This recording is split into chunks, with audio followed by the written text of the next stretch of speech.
Earlier this year, during the airing of Season 3, we put out 3 videos focusing on Albedo, specifically on her lore and background, her build, and her sisters. But more than a few viewers have pointed out a rather surprising omission from those videos, something that we here at AniNews have informally dubbed as the Albedo conspiracy. You see, we created the lore videos perhaps a little too early into the 3rd season, because there was an important scene coming up in the light novel that we didn't want to spoil. Unfortunately, for some reason, this major scene was inexplicably cut from the anime, despite it actually being fairly significant and central to Albedo's character. But since the anime never covered the material and we didn't include it under the assumption that it would, we've decided to make a supplementary video to explain what you missed. I'm gonna tell you now though, it is entirely possible that they are planning on moving this scene to Season 4, if it ever comes out, even though they've already passed this event from the novels. Regardless, here's your obligatory spoiler warning, though I'm fairly certain it's just going to be cut entirely, and it's something that you'd miss anyway even if you did decide to start reading the novels from where the anime ended. But before we get into the Albedo conspiracy, don't forget that the Succubé merch is still available for purchase from the link in the description. Now, let's begin. The Albedo conspiracy. I'm sure you've noticed some rather curious behavior from Albedo over the course of Overlord's 3 seasons. But what do I mean by conspiracy? Is she not loyal to Ainz? As a general rule, Guardians and other NPCs show great deference and respect for the orders of the Supreme Ones, which manifests as unflinching and unquestionable obedience to them. This is caused by a combination of a variety of factors. Probably the most important was that, as NPCs in a video game, they were programmed to dutifully obey the every command of their owners immediately and without question. But even after they became living, thinking beings, they still see the guild members of Ainz Ul Gon as their literal creators and gods, elite beings of unparalleled might and power that deserve nothing but respect and admiration. Their loyalty and obedience is so fierce that if Ainz makes a careless statement, the Guardians have no problem turning the whole world upside down just to make it happen. Outside of magical influence, Guardians will only ever argue with or oppose Ainz when it comes to matters of Ainz's personal safety. The Shaltir situation is of course an example of both these incidences, but there are caveats to this general rule. Firstly, NPCs will prioritize the orders of their creator over that of the other guild members. Secondly, an NPC's lore setting can override various aspects of their personality, including how their loyalty manifests itself, how loyal they really are, or how they demonstrate their loyalty. For example, Pandora's actor takes a more relaxed approach to interacting with Ainz, whereas Sebas and other good-aligned NPCs will occasionally take difficulty in reconciling their good nature with Ainz's sometimes patently evil orders, though almost always, orders will trump their personal feelings and opinions. Even Eclair has an interesting approach. He clearly dreams of the day that he'll be in charge of Nazarick, not because he'd ever consider overthrowing Ainz, but rather because he was humorously written to believe that his efforts in diligently cleaning Nazarick will one day be rewarded with a prominent leadership position. Even with this written into his lore, Eclair insists that he would never betray the Supreme Ones. It is perhaps interesting then that Albedo is the one Guardian who is most likely to betray Ainz one day. Wait. Hold up. Let's not get ahead of ourselves there. As you are most likely aware, Ainz decided to write a joke into Albedo's lore profile claiming that she was in love with Momonga, keyword being Momonga. This has resulted in some pretty unfortunate consequences for Ainz. See, for all he knew, the servers were being shut down in mere moments, so his little joke would remain just that, a joke. But Ainz really liked his guildmates, and views the NPCs as their children, not only because they work so hard on making them, but because the NPCs have subtle similar personality traits to that of their creators. As such, he feels extremely guilty about basically ruining the Albedo that Tabula Smaragdina created through his own careless actions. And it's this guilt that makes him unable and unwilling to punish her when she goes too far. I'm sure we all remember the scene from Season 3 Episode 1, when she attempts to have her way with Ainz, but this was merely the culmination after a long build-up. As an undead, Ainz lacks both the desire and ability to provide Albedo what she ultimately wants from him, which in turn causes her continual suffering, anxiety, and frustration. She tries her best to make herself appealing, But Ainz's combination of emotional suppression and guilt prevents him from ever acting on it. As such, she resorts to even more ridiculous and underhanded methods, like lying around in his bed all day to make it smell like her own perfume. Her sexual frustration also causes her guilt. What guilt might this be? Well, she wants Ainz to reciprocate her love, but she knows that she could never be his equal, and to have expectations of a Supreme One is in itself a form of disloyalty. To a normal servant of Nazarick, any thoughts that could even appear to be disloyal are themselves a crime. If a Supreme One doesn't want to do something, then as a dutiful servant of Nazarick, she should just bow her head in respect and accept that fact. Meaning, even having the desire that he love her back is, to Albedo, a betrayal, and every single thought of it is its own act of disloyalty. Once again though, if Albedo is quite possibly the one NPC in all of Nazarick that loves Ainz the most, one who is so hypersensitive to any slight against him that she thinks wanting to be loved is a betrayal, wouldn't she be the last person to disobey him? Well, don't you think that the resulting frustration, anxiety, depression, and guilt that she feels would pose a genuine risk of clouding her judgment and reason? I think that's a fair assessment. Despite, or perhaps because of, her high intelligence, she's perfectly adept at self-delusion.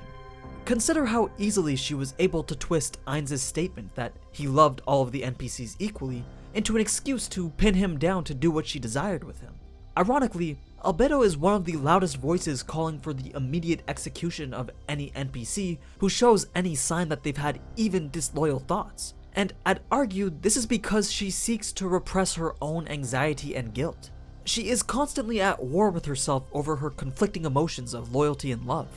Neither Ainz nor Albedo have healthy responses to the negative emotions they provoke in each other. Every time Albedo does something that Ainz finds distasteful, or he sees her suffering because of her love for him, he feels guilty for having changed her. Rather than correct her for misbehaving, he ignores or represses it, and keeps his mouth shut. Albedo, on the other hand, fluctuates between crude outbursts of emotion and depressive self-loathing. She could very well be suffering from a serious case of bipolar disorder. But is this all?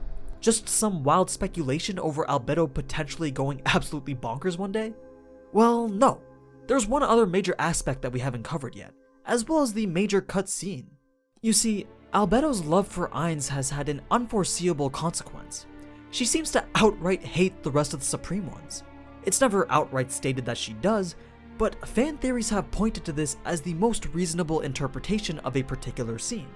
You remember that surprising scene back in Season 2, where she finds the name Ainz ul Gon to be distasteful in some way? Well, it's not because she doesn't like Ainz. No, quite the opposite actually. Ainz was angrily complaining about how he said he'd protect Suare in the name of Ainz ul Gon. Thus, the Eight Fingers kidnapping Suare betrays the oath that he swore, and in turn brings shame to the name of his guild. Albedo, by contrast, wasn't particularly heartbroken over the fact that the name Ainz ul Gon was being disrespected. She did not find Ainz himself distasteful either, but rather it was the name of Ainz. Remember, he had decided to change his old name from Momonga to Ainz ul Gon, and Albedo loves Momonga. For Ainz to just dismiss the name that she's inherently designed to love in commemoration for the guildmates that she personally sees as having abandoned them, well, that didn't quite sit well with her. Which is why we see in Season 2 the guild flag stowed away in the corner and Momonga's personal flag on display. The first thing to look at is that Albedo frequently uses the word abandoned to describe how the other guild members left Ainz behind. The word is of course loaded with the connotation that the act of abandonment itself was somehow mean or cruel. To Ainz, the guild members had trickled away one by one as their real-life obligations took priority. But to the servants of Nazarick, their sudden disappearances one day was as if their gods had gotten bored and vanished entirely. NPCs like Demiurge took this to mean that the Supreme Ones had become unsatisfied with their creations in some way, and he used it as motivation to double his efforts, in order to reprove their competence and loyalty. Albedo, on the other hand, has a lingering resentment for them. Even back when Ainz originally indicated that he would change his name, the light novel was foreshadowing this fact, as Albedo had objected to the name change with the rather curious excuse saying, "I feel that some of the supreme beings who abandoned us might object to that name being used by the one who stayed with us until now." Notice how she deliberately divides the Supreme Ones into Momonga, who stayed with us, and the rest of them, who abandoned us. It would have been far simpler for her to just say perhaps some of the other Supreme Beings might object to you taking the name, but she goes out of her way to point out that they abandoned the NPCs while Momonga did not. Even so, how did her love for Momonga create this hatred for the rest of the Supreme Ones? Well, let's call it a woman's intuition that allows her to understand Ainz's feelings. He was quite depressed as a result of his friends leaving Yggdrasil, and the nostalgia for the better days when he was having fun with them led to an obsession of them after entering the New World. So on the surface, Albedo will refer to them in disparaging tones, not because she feels that they abandoned the NPCs, but because deep down she believes they abandoned Ainz, the man that she is so madly in love with. She blames them for Ainz's mental suffering and anguish. She has picked up on the patterns of his decisions and noticed the same things that we as the audience did, and that's that he protects Nazarick because it serves as a testament to his friend's accomplishments, that he loves the NPCs because they remind him of his guildmates, that his decisions are often informed by what would my fellow guildmates think, maybe even that he feels guilty for forcing her to love him as part of her lore settings, something that will most likely not change so long as he is still bound by his friendship to Tabula Smaragdina. And most importantly, Albedo notices how the former guildmates serve as a potential weakness to Ainz, perhaps even his greatest weakness. Which finally brings us to the cutscene that I mentioned at the beginning. It occurs shortly after the workers' invasion into Nazarick. Ainz is reviewing the financial burden that the defenses and traps imposed. Albedo decides to approach him with a proposal. She wishes to put together a unit, one that's dedicated to searching for the existence of other Supreme Ones. After all, Hecarim, one of the workers, had claimed to have been working on behalf of one of the Supreme Ones, and while Ainz was interested in finding them, he had been procrastinating. His excuse had been that he had lacked sufficient agents who could pass for humans and search for them. But the truth behind that was that he was afraid of scouring the globe and then finding nothing. Ainz didn't want to waste Albedo's time, whose administrative responsibilities were vital to the day-to-day operations of Nazarick. But Albedo claims that no other Guardian could be trusted with this duty. If a different Guardian encountered their creator, they might abandon their duties to Nazarick or let their emotions get the best of them. Remember, the Guardians would put the orders of their own creators above everything else. Ainz's authority would no longer be absolute, so the unit she proposed would be led by herself and Pandora's actor, and would be kept secret from the other Guardians. I mean, if the others caught word of the existence of another Supreme One, potentially their own creator, they might just rush off to find them, rather than acting prudently and diligently. Pandora's actor was a being created by Ainz, and is therefore most loyal to him. Albedo, on the other hand, insisted that she would be able to keep herself under control, and Ainz trusted her in that respect. She also requested 15 other level 80 undead summons, created personally by Ainz. Ainz would not summon any beings that would require the expenditure of XP, but he would give her the most powerful units he could that were still effectively free. Then she requested to take her younger sister Rubedo, not only the most powerful NPC in Nazarick, but also arguably powerful enough to defeat any and all of the Supreme Ones, including Ainz.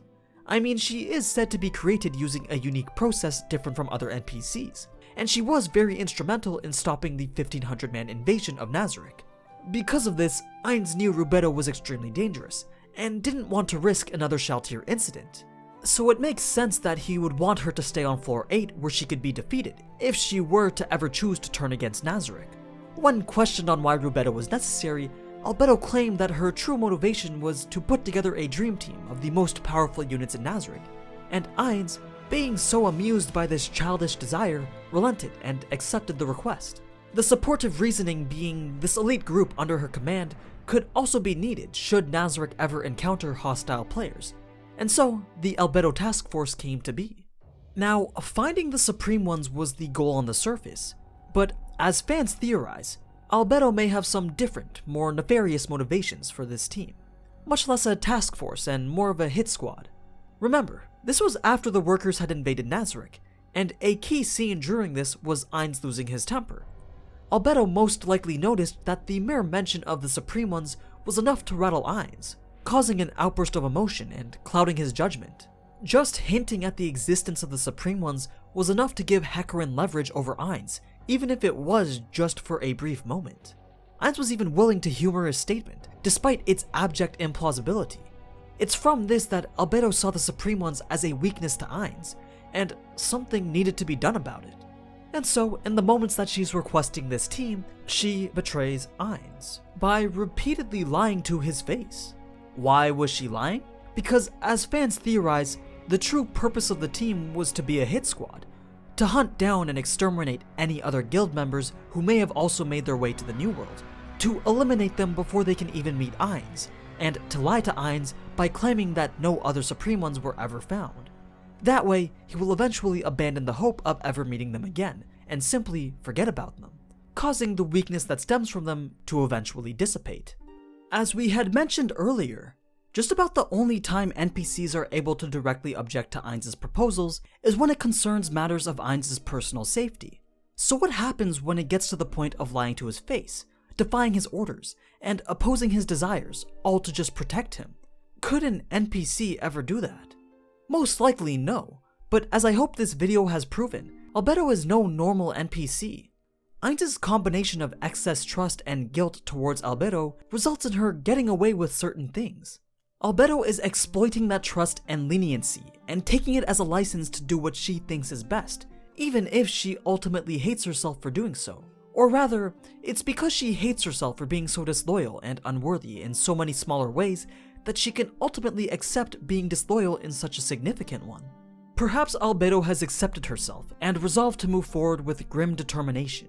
After all, if Sebas, Pistonia, and Negredo are allowed to get away with defying orders, and if a cleric can sit there and so disrespectfully plan the days when he'll run all of Nazarick just because Ainz believes that's the way that they were created to be, then isn't it okay for Albedo to love Ainz, hate the rest of the Supreme Ones, and do what she feels is best for her beloved? Even if she does have to keep it a secret, even if it can destroy their entire relationship, perhaps even result in her own execution if caught. Well, as the saying goes, you always hurt the ones you love the most. Anyway, you can probably see why we were really confused with the removal of this scene from Season 3, or why it might have been saved for a possible Season 4. After all, it's a crucial part of Albedo's character arc. I mean, why have that scene back in Season 2 where she scoffs at the Ainz Ulgon name if you're not going to follow it up with the even more important scene regarding the formation of Albedo's Supreme One assassination team? Let me know what you guys think in the comments. I also want to point out that this entire video is just speculation, and none of it may ever come to pass.